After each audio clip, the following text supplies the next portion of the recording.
Hey guys, Kevin here, coming to you from Shenzhen, China. Saturday morning. I just decided to do a stream because I haven't done one in a long time.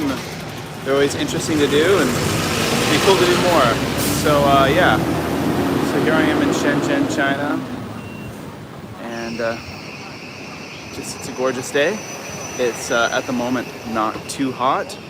So I figured I'd take advantage of this and come out and show you guys around a little bit, an area called Sheko where I live, and just kind of catch up on things and see how you're doing and let you know how I'm doing and all that stuff. And I realize that the times are weird, the time zones are weird, so most of you watching this will probably watch it after the fact when it's not live. So hi to everyone there.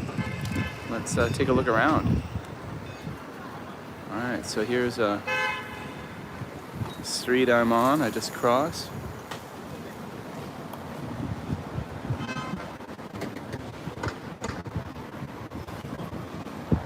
It's quite quiet at this time of day. People don't really get started here moving around until later in the day. So these are e-bikes, very little e-bikes, very popular. I've got a few, but today I'm walking. Some restaurants here on the street. People eating bao, which are the steamed dumplings. Always a popular breakfast food. Delicious, wide variety of bao here, anywhere. It's very small mom and pop restaurants in this area. Yeah. So it's now after 10 o'clock in the morning. It's kind of a buffet style restaurant.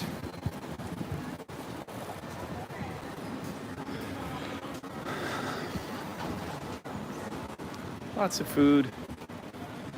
Thai restaurant here. I've never eaten at this one. I've heard of it though. I've heard it's pretty good. I've got some colleagues who like this place.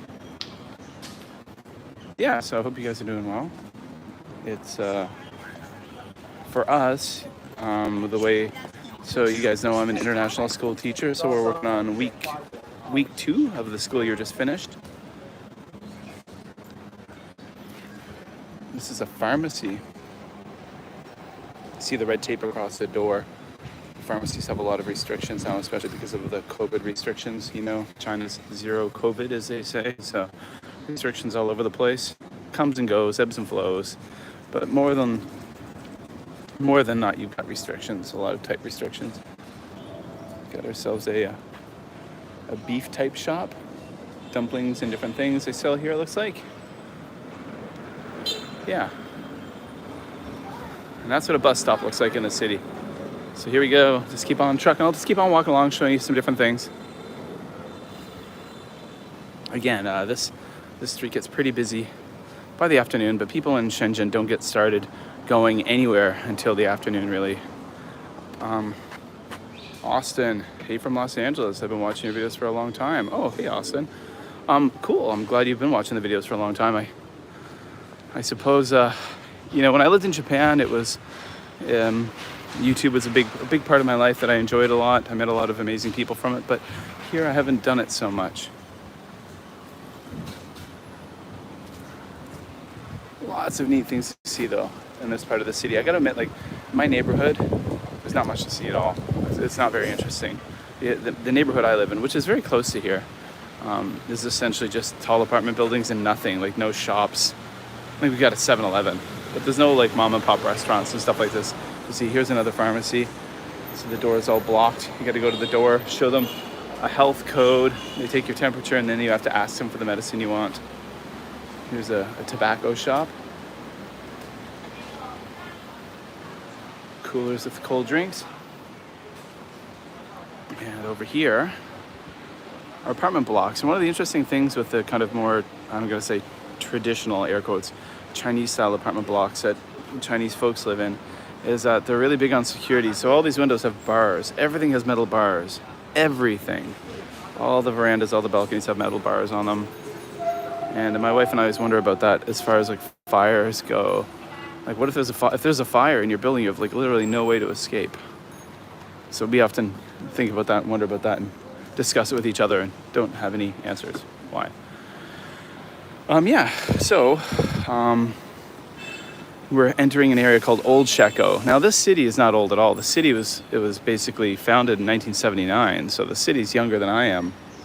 I know, guys, you thought I was only in my 20s, but I am older. And we're gonna go for a little walk through some of the area. Old Sheko. Walk down this way a little bit.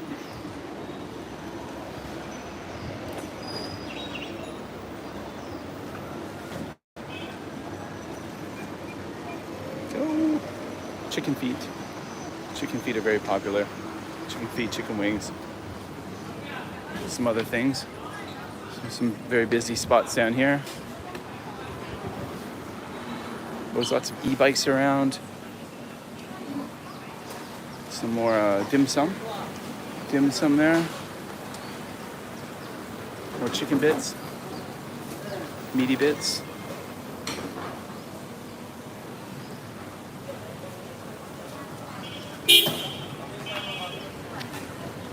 Vegetable market, supermarket entrance. Okay.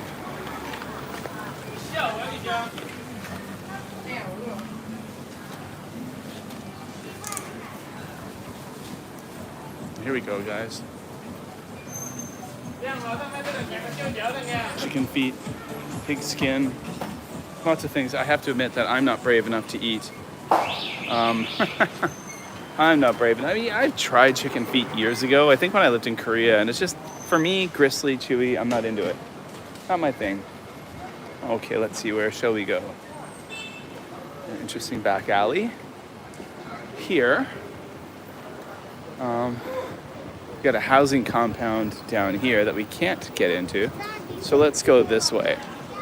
This is interesting. Again, lots of e-bikes, the main way of getting around here in Shenzhen. One thing I noticed when we moved from Beijing to Shenzhen was that the e-bikes are a lot smaller here. And in Beijing, there's proper big e-bike lanes on the sides of the road. And they're much larger and faster e-bikes. Yeah, chicken feet are a waste of time, so this Psycho Games. But I mean, a lot of people love them. They're super popular. You go to any convenience store here. There's, of course, the Chinese kind of brand or Chinese company convenience stores, but there's also a lot of Japanese companies here. So 7-Eleven are pretty prevalent. Family Marts. There's even a couple of Lawsons around. And here is a busy supermarket. Watching supermarket. But yeah, so these e-bikes are smaller. I have one at home. I often use to get around. If I'm in a hurry or I need to carry a bunch of stuff, like I need to bring a bunch of stuff to school, mine's this brand, New. Actually, basically, it's kind of like this bike, but a newer version. Yeah, there is a Lawson's. The first Lawson's in our neighborhood opened up I want to say 6 months ago. And although the products are mostly designed for locals, there are some Japanese products. You get the karepan is pretty sweet. I mean, it's pretty good. The karepan is good. They've got merampan, which is not bad, and some Japanese style breads and stuff. So that's good.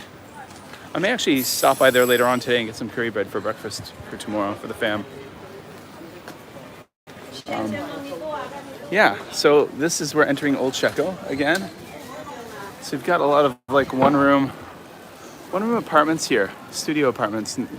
And an interesting thing, there's a lot of Japanese actually company workers live in these studio apartments. And pre-pandemic, a lot of the Japanese company workers who were here in the city would have been here on nice big corporate packages with their families, big apartments.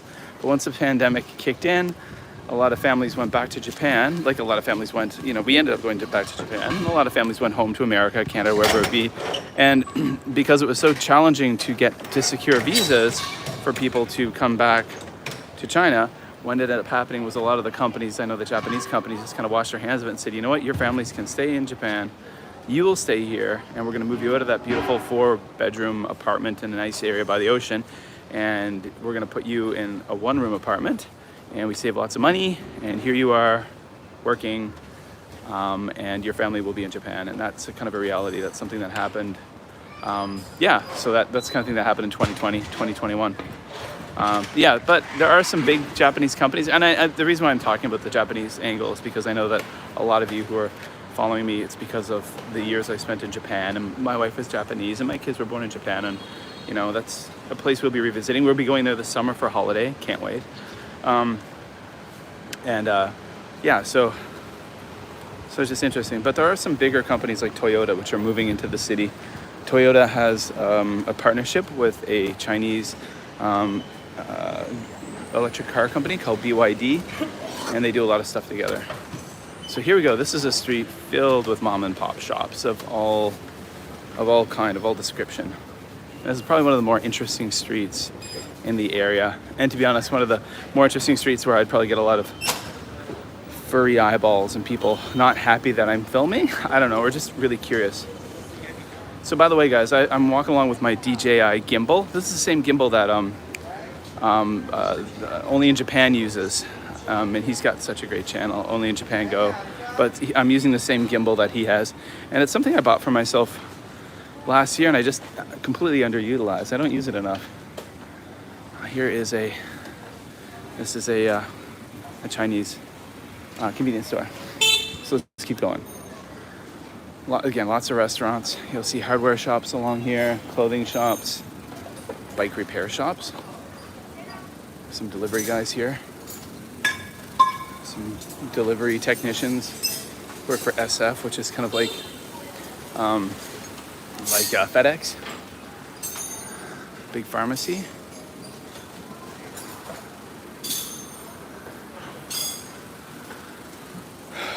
Clothing shops for women. And yeah.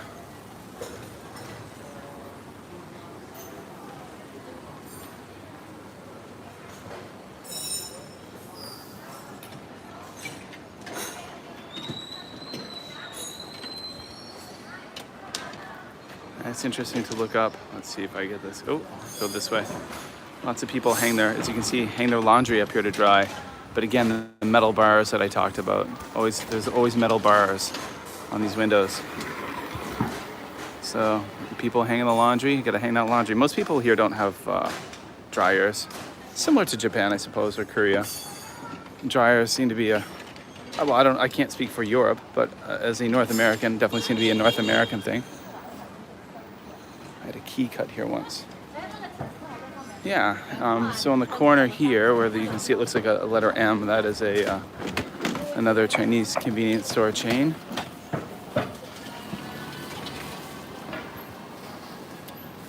These red plastic barricades down here are ubiquitous when it comes to like closing buildings off for COVID, quarantining people, shutting buildings down, blocking off apartment complexes, which is something that happens here. I'm glad Korea started having more laundromats and with dryers. Oh, okay, cool. That's good. It's good that Korea has more.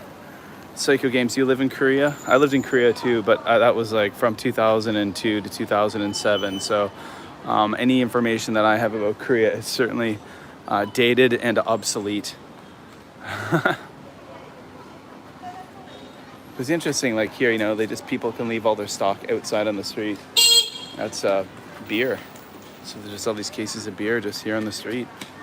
And they're safe. No one's going to steal them. So that's another interesting thing, That's cool that you got to respect. That's reminds me of a similar thing to Japan. Oh, okay. You're currently in Gwangju. Cool. I don't think I never made it to Gwangju. That's down in the south, right? I know, of course, I read the history books about the famous Gwangju massacre and stuff like that during the freedom movement against against the military dictatorship and stuff back in the day in the 70s. Or was it the 80s? But yeah, so a lot of elements of this place were once apparently red light district-ish, and I think they still are, potentially. But it's mostly legit, straight up stuff. And there were some red light districts in this area apparently, like before we ever moved here to Shenzhen, that have all been gentrified and stuff, which is great. That's cool, because now I can walk around these neighborhoods with my children and there's no hard questions that need to be asked. Even like the other day, my wife and I were talking about, we were like the four of us were out for a walk in this neighborhood, and there was an area where I said, this was like once a red light district, and then my son was like, what's that mean, Dad? What does it mean? And I'm like, and my wife's like, it's a place where people do naughty things. He's like, what do you mean? Oh. don't want to dig deeper into that, you know. There's a flower shop that looks kind of nice. Barber shops, hair salons that kind of cater towards an older clientele, we'll say. Grandmas and grandpas. Out of business supermarket, it would appear. Or who knows, maybe, that looks like it's done. I don't know. This is, again, not my neighborhood, but it's an interesting one to walk through. But, right, it's so quiet, isn't it? But come, noon time, 2 o'clock, this place is insanely busy.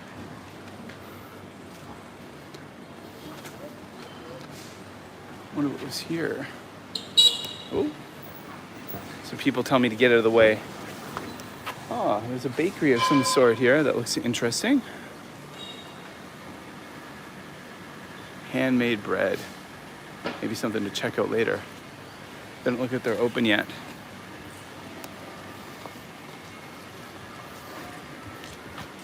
There's some really neat craft breweries and stuff around here. And not craft breweries, like craft beer bars and stuff. I don't really drink anymore at all, so I don't partake. But there are a lot of options for those who enjoy the craft beer around here. But I probably haven't had alcohol in 5 or 6 months now. Helps me sleep better at night. Helps me be a more energetic teacher and a lot more of a productive human being.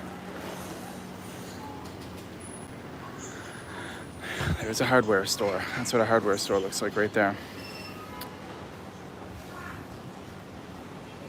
Yeah. And often, if you want to go to a hardware store, you don't go to hardware stores to look around and browse. It's not like a Home Depot or a Canadian Tire or a Lowe's. You go there already knowing what you want, and you just tell the people what you want, and then they go and get it for you. All right, so here we are. We're coming up down to a lot of big apartments down here. I've got a lot of colleagues who live in this area now, this is the big landmark in this area. They just call it the McDonald's corner, and there's always COVID testing lines there. So we have to be tested every 24 hours here in this part of the city. It's a pain, but it's reality, and it's the reality we have, and that's what we have to live with if we're here. So that's what we do. So here is I just walked through that alleyway right there. And again, this area is called Old Checkout. And by old, this probably was just built in the early 2000s, to be honest, or the mid 2000s, and that's considered old. And the one thing that is interesting yet frustrating here is that everything changes so fast that you find a restaurant you like or a bakery you like or a shop you like, and I guarantee within a couple of months it's gone. It's not here anymore. So that's frustrating. It's just constantly changing. Let's see here. There we are. Hey guys. Yeah, so I'm gonna kind of head back in another direction now and walk. So my kids right now are in Hoshuko, which is their Japanese Saturday class. So they have it's a 4-hour Japanese class every Saturday with Japanese teachers who were like shogako sensei Japanese teachers, and they're back in Japan. And they're often trailing spouses, so they're here. They've got a husband who works for a company, and they're here on a dependent visa, so they volunteer to teach. And they teach, it's not just about Japanese language, but they teach the subjects. So my son loves Shakai, social studies. So you get something like Shakai, which is social studies and history. And they've got Riken science and all those cool things they get to do. And yeah, it's very cool, very groovy.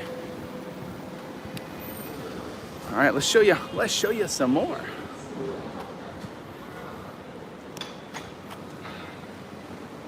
Oh, I have a dear student who lives in Shenzhen. Miss him so much. Oh, that's cool. Seaside Princess. Wow. So you're a teacher, your student lives here. Yeah, well, Shenzhen is definitely a beautiful city. It's a green city. It's one of the tier 1 cities. And there's that's a whole topic for things, but for those of you out there who don't know much about China, the cities are divided into tiers. And the quality of life, I suppose, varies depending on the tier. There are 4 tier 1 cities in China. There's Beijing, Shanghai, Guangzhou, and Shenzhen. And those are the cities that would have the most investment in infrastructure, most modern infrastructure, probably the most modern transportation systems, the most amenities. And as an expat living here, probably the most amenities that would be geared towards giving you a comfortable life. That would have like a semblance of the life you would have somewhere else. For us, not being the most adventurous human beings in the world, maybe. I guess we're more adventurous in a lot because here we are, right? And me, I've been living in Asia for 20 years now, my 3rd country. It's the other tier cities. You see it when you head to them. It definitely, you can tell it's different. And by the way, there is one of those craft beer places I was telling you about, Rich Cat Craft Brewing. There's another bike sales shop, repair shop. This neighborhood has a ton of them. The street's lined with bike repair shops. It's a good place to come and get cheap maintenance on your bike. Hi, Kevin, please make a playlist of your Japanese podcast. It will help. A playlist of my Japanese podcast? Oh, well, do you mean like the Just Japan podcast? Because like, honestly, if you just go to like Apple Podcasts, like there's at least the last 100 episodes are on Apple Podcasts of the Just Japan podcast. I did put some on YouTube, but not very many. And if you're talking about my kind of paranormal supernatural Japan one that I just started like last year, which I only got like 9 or 10 episodes done. That show, by the way, will be revisited. I'm just focusing on, I'm a man of many podcasts. Okay, the Just Japan podcast. Yeah, I don't really have much of the Just Japan podcast up here on YouTube. Very little of it. It's mostly all on, it's on Apple. It's on Stitcher. It's on Libsyn. Libsyn's a hosting service I use. So all like 200 and some episodes are on Libsyn. The new podcast I started about supernatural Japan stuff, that will be revisited. I'm currently in the process of looking for a new job. My family and I are leaving China this will be our 6th year. After 6 years, it's time to move on for us, and we're potentially moving back to Japan, but potentially not moving back to Japan. We could be in Malaysia, we could be in Thailand, we could be somewhere else, I don't know. But I've got a kind of a professional development type podcast that's all about education that I'm focused on currently, because that's what's going to help me get a new job, to be honest. And, got to pay the bills, got to support the family. Kai, Irina, my family. Want to give them the best life I can possibly give them, the most comfortable, awesome life I can give them, because that's my job. So I'm working on that for now. And the Supernatural Japan podcast is on hiatus. And it'll be back because I have a lot of fun doing that one. Yeah, thanks. Yeah, so, hey, Flat Earther. Yeah, so, yeah, this is our 6th year in China. We did 2 in Beijing. And it's our 4th in Shenzhen. Kind of technically, we had almost a year in Japan in the middle. It's just time for us to move on, Kai realizes that he spent half of his life now here in China. He's 12. We've been here. This is our 6th year. He wants to head off somewhere else, and for a lot of complicated and interesting and awesome reasons, he really wants to go, and I really need to respect that. For my wife, it's time to move on too, and for me, it's also time to move on, and we just want to be in an environment where it's going to be easier for us to travel and visit our families, and just have experiences that we can't have here. And it's always exciting to have new ones, right? Have you heard of Chris Abroad? Oh, Abroad in Japan, man. I love Abroad in Japan. Chris Abroad rocks, man. He's a celebrity within our house. I've never met the man or had the pleasure of interacting with him. But my kids, Kai and Rena, they love Abroad in Japan videos. We watch them all the time on the TV. They're enjoying. He just put out like episode 2 of Journey Across Japan, the Okinawa series, and they love Natsuki so much. And Ryotaro too, but they really, Kai and Rena love Natsuki, man. Whenever he's just being Natsuki, they're in stitches. So yeah, no, I'm a big fan of Abroad in Japan. I also love listening to the Abroad in Japan podcast he does with Pete Donaldson. He's just got a really great sense of humor, and his videos are just put together so well, like so professionally. And that's the thing, like early back in the day when I was doing YouTube, you know, we used just to fire stuff up on YouTube and wouldn't edit things, and just put them up, and like kind of like almost like this live stream before there was live streaming. I'd just make videos like this where I'd walk around and show people. But then it's interesting now, you see those successful YouTubers, and it's a whole other game these days. Like they're like little, I mean, obviously someone like Chris Broad is professional. That's what he does for a living. But even before that was his full-time job, his videos were so professional. It makes sense why he's so successful and deserves all the success he has, because he's certainly worked for it. But yeah, so that's just fun, damn fun content. You know, when we're back in Japan in the summer, I'll put up some content, and who knows, maybe we're going to be living in Japan next year. That's the ultimate goal, to be honest, guys.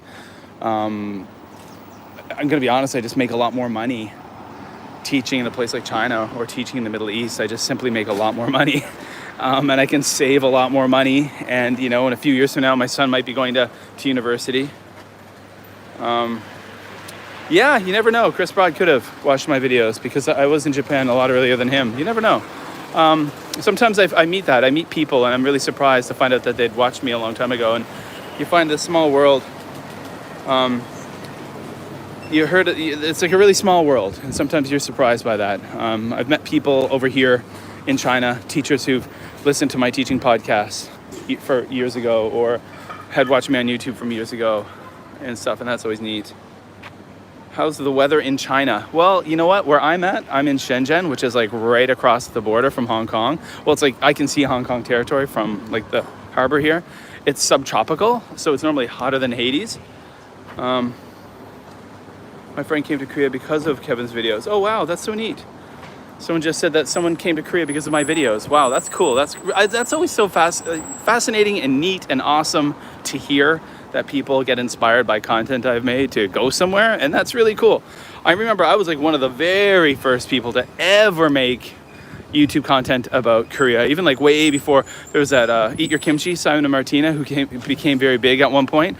Before them, there was me, and that was it.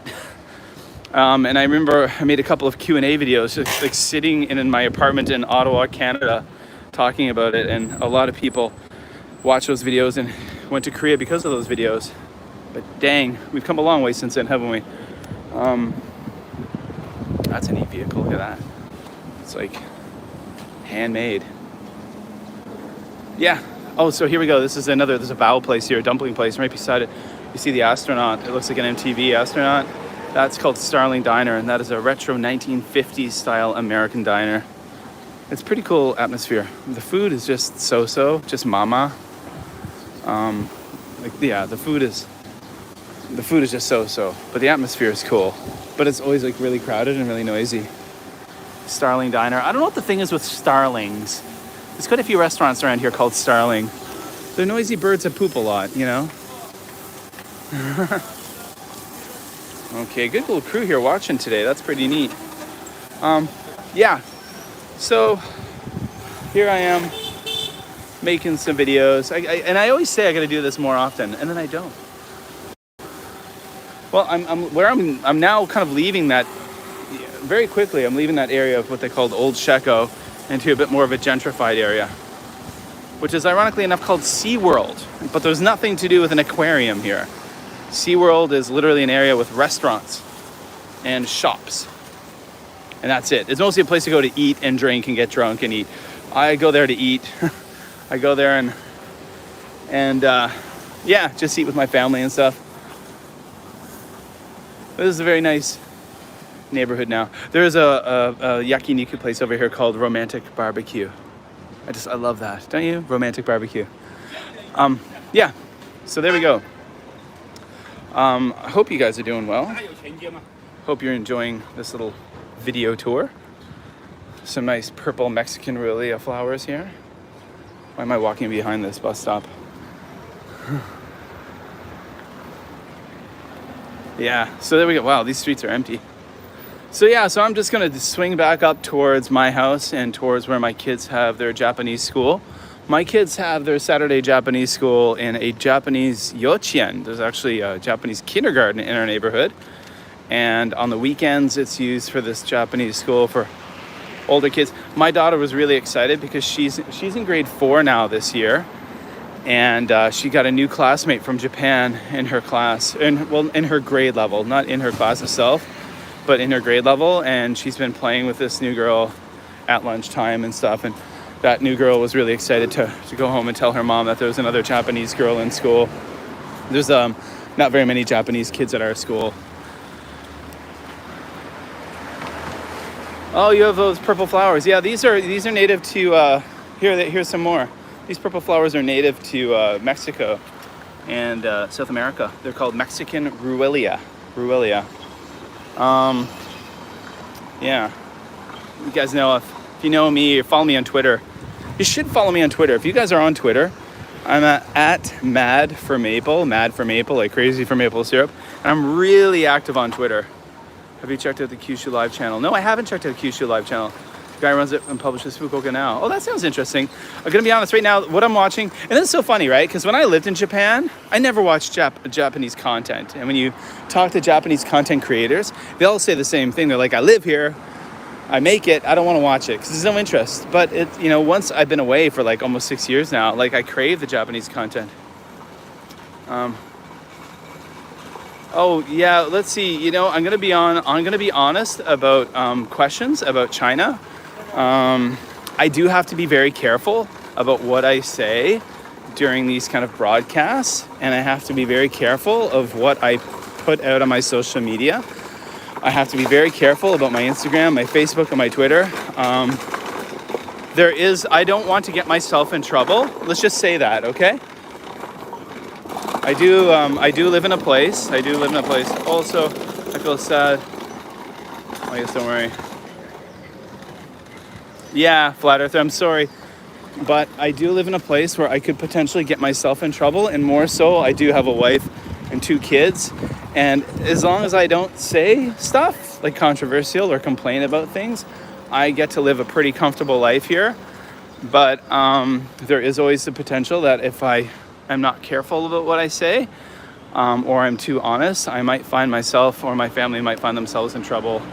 And like I say, I've got a wife and kids who depend on me for an income, I got 2 kids who need a dad, I got a wife who needs a husband and all that stuff. So again, I got to be careful. And these are probably, to be honest, once I leave here for good, then I definitely will have a different way of communicating, shall we say, and maybe a more open and honest way of saying things.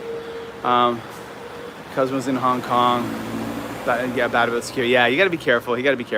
And again, that's like, just even like, I'm really big on Twitter. I'm really big on, my Instagram posts here and there. But again, just got to be careful. Yep. Stop speaking about yeah. So there we go. So guys, I'm going to end this live stream. I'm glad so many of you have been watching. Up to 12 people now, which is really cool for a live session with me. I'm going a bit later than I normally do, just because I have the time and it's beautiful and I can take you through some interesting areas. And I'll try to do some more of these. And for all the people who didn't have a chance to see me live, I really appreciate you guys just watching after the fact. Here's a restaurant called Emily's, which is really popular with the expat